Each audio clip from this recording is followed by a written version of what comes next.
Hi, I'm Randy Fulmer, producer on Chicken Little. And I'm Mark Dindal, the director. Cut. Back to one. Hey, this is... Hi, I'm Randy Fulmer, producer on Chicken Little. Hi, I'm Mark Dindal. You're the director. I'm the director, yes. And we're going to go around day in the life. We're going to meet all our artists and show you what they're up to. Come on, let's go.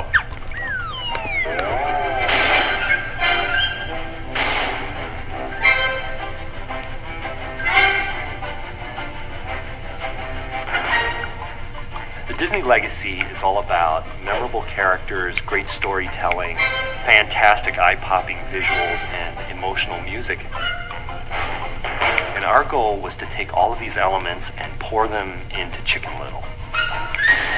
The original fable of Chicken Little is this. Chicken Little gets hit on the head with an acorn. He thinks it's a piece of the sky. He creates panic throughout the community saying the sky is falling and gets revealed to be an idiot because he thought the sky was falling. We had pitched Chicken Little as a concept with a little girl character.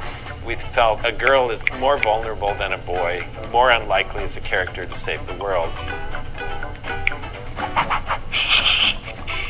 Sky can't fall. Sky can't fall. Sky can't fall. The original story of Chicken Little as a girl was a character who had this overactive imagination, and she always thought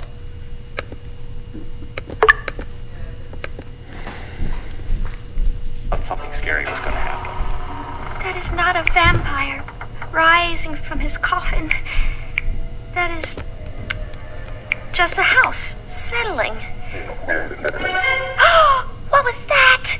About a year and a half into working on the movie, we went across the street and showed it to Michael Eisner. But Mr. Hornsby had a vision. And Michael, the very first time he said, I think Chicken Little would be more interesting as a boy.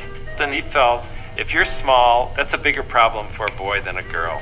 What if I joined the baseball team? Girls can be small, and that's not considered a huge problem. I don't know. I'm an easy target. You've got much more if you've got this little guy who's got something to prove, whose dad doesn't believe in him. You gotta believe me this time. And since he is our boss, he won. He won that argument. the same sort of ideas went from one version to the other. At the end of the day, all of the anxiety and energy that went into creating this Disney version of the old Chicken Little fable was really, really worth it, because we ended up with a movie that we really love.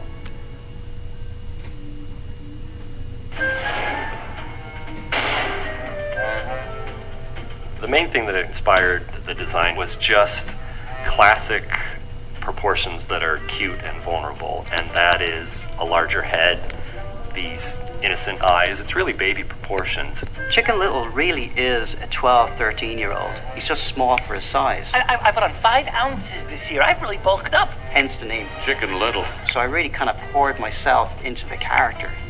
What are we talking about? I really kind of acted out, how would I say that? You know, how would the character Chicken Little say that? You know, and combine the two. Thanks for the chance. Mark Dindal brought in some old Walt Disney animated shorts that were made in the 40s and 50s. He said, this is the stuff that I love. This is what I want it to look and feel like. I think the style of animation on Chicken Little is a cartoony style. One of the things I got from looking at that was how much fun it was. When the character walks across the stage, it's done with gusto and attitude, and it's squashing and stretching, and I wanted to try and capture that in the style of animation for Chicken Little. Here we've got a whole studio of these animators that are now animating 3D animation, but we have such a heritage of 2D animation. We figured out ways to introduce drawing right back into the process, and there it is. 3D animation. We figured out ways to introduce animating 3D animation, but we have such a heritage of 2D animation. We figured out ways to introduce drawing right back into the process, and there it is.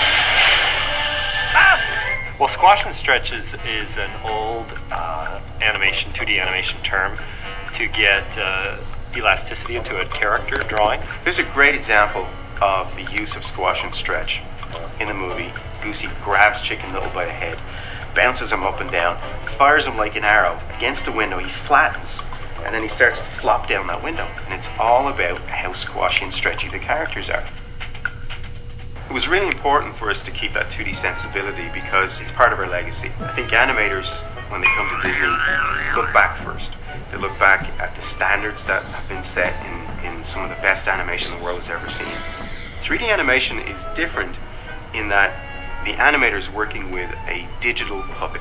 He manipulates a computer-generated puppet with tons of controls and bones and wires and all of these different things, but it's done on the computer. I knew it! Got to think about rotations and joints, and each part of the character has a certain rig and a certain control that makes it move. 3D characters are able to convey subtle acting moments better than 2D characters. You have a finer detail of facial expression available with 3D. It wasn't an acorn, it was a piece of the sky, really it was.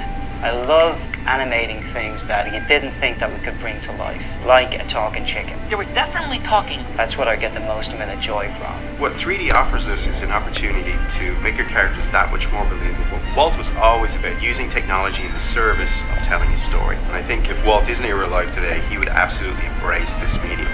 This is one